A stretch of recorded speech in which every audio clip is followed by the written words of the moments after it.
While the president may not always see eye to eye with his military leaders or even members of the rank and file, a lot of times those disagreements were over huge policy issues, matters of war and peace.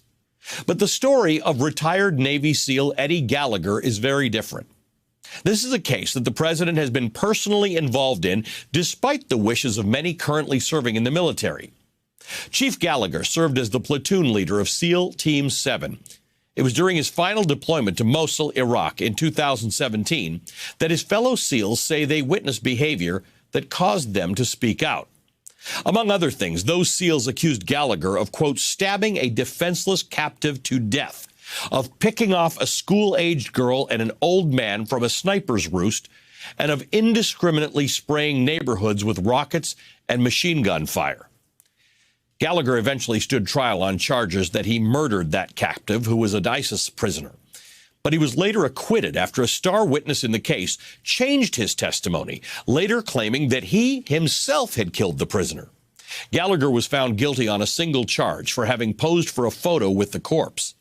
President Trump has taken special interest in this case. After the Navy demoted Gallagher, the president reversed the demotion. When the Navy tried to remove Gallagher from the SEALs, the president once again stepped in, ordering the Pentagon to stand down. The Navy secretary was later fired for his handling of the case, while just last weekend, Gallagher, on the right, was seen meeting with the president at Mar-a-Lago. But tonight there is another development in this case.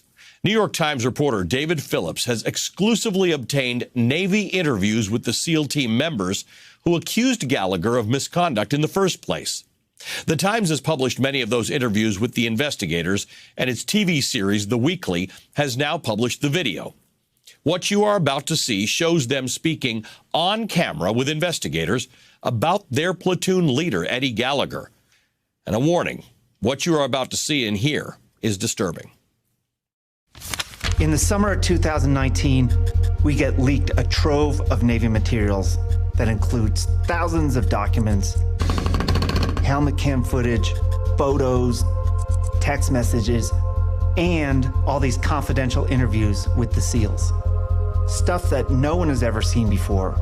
I heard more rumors and stuff like that of Eddie targeting civilians. I saw Eddie take a shot at probably a 12-year-old kid.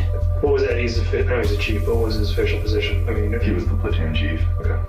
This massive leak gives us insight into a very secretive brotherhood of commandos that otherwise we would never get to see. The guy got crazier and crazier. You can tell he was perfectly okay with killing anybody. I see Eddie laying over him with a knife. This is a case where some SEALs who are not supposed to take things outside the family turned in their own chief. The guy was toxic. We can't let this continue. You know, there are these guys who believe in doing good and had the courage to act. It's just that things didn't turn out how they thought. There were civilians everywhere. We have a problem. He's a psychopath. Hey!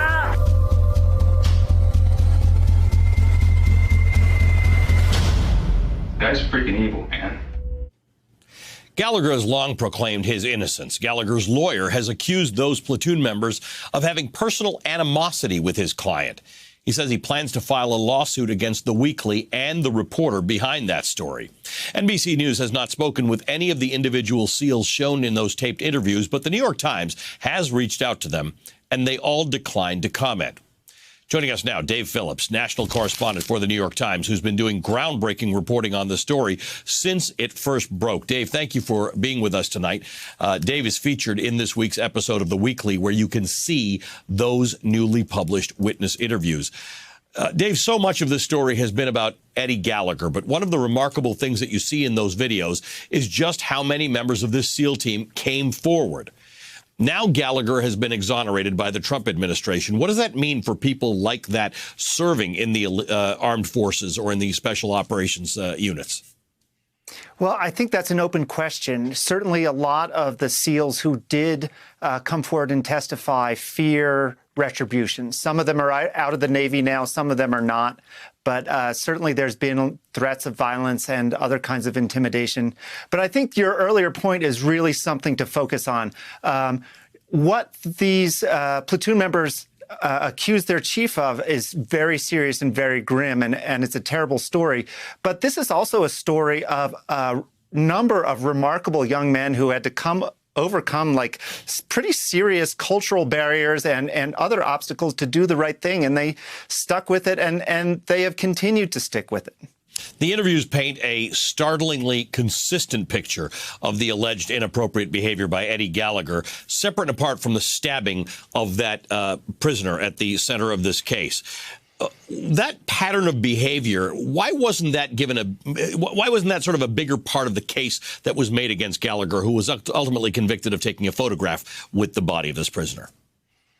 Yeah, the story that the SEALs tell is that when they started witnessing these crimes that they say their chief was committing, they immediately turned him in. They say first they turned him into their low-level platoon commander, then they tried to tell their troop commander, and they worked their way up the chain of command, and no one did anything. And so by the time a real criminal investigation started, it was almost a year later, and a lot of the physical evidence was gone. In fact, when these guys came forward, they had no idea that later Navy investigators would find photos of the dead victim with the chief posing with him on the chief's phone. So they got lucky, but these guys came forward not because they knew that there was a smoking gun. They just felt that it was a necessary and right thing to do.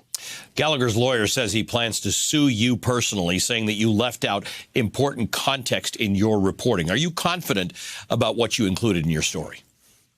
Yeah, we go through a careful and collaborative process at the New York Times, and we stand by our reporting.